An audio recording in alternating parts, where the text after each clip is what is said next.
大家好，我是夏妈。这种空心泡泡干有没有吃过？今天就和你分享它的做法，能够鼓起来，但是又可以保留它的柔润口感，麻辣鲜香。用到的就是这种豆皮，应该不陌生吧？我们这边叫做千张，我一共是准备了10张，1块钱一张。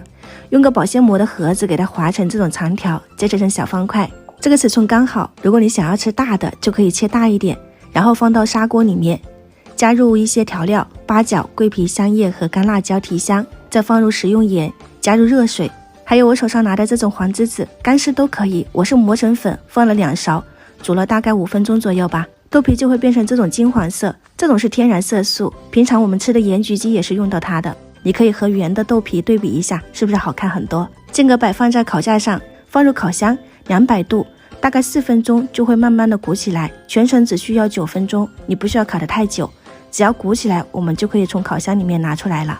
每家烤箱的脾气都不同，你可以根据你家烤箱脾气去调整一下时间。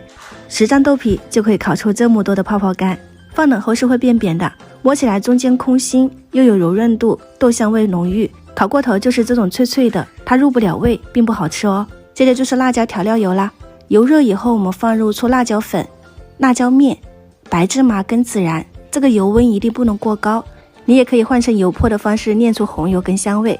最后就是加入13香的麻辣鲜、食用盐和鸡精、味精，搅拌均匀。等它降温不烫口的时候，就可以试一下咸淡了。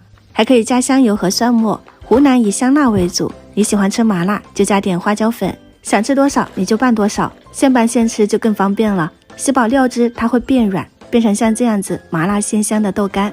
这个就是湖南辣条之乡的平江泡泡干，辣片、辣条，各种豆制品都不在话下。如果你也喜欢吃这种小吃，可以收藏起来试一下。喜欢我的视频，记得关注我哦。感谢大家观看，我是夏妈，我们下期再见。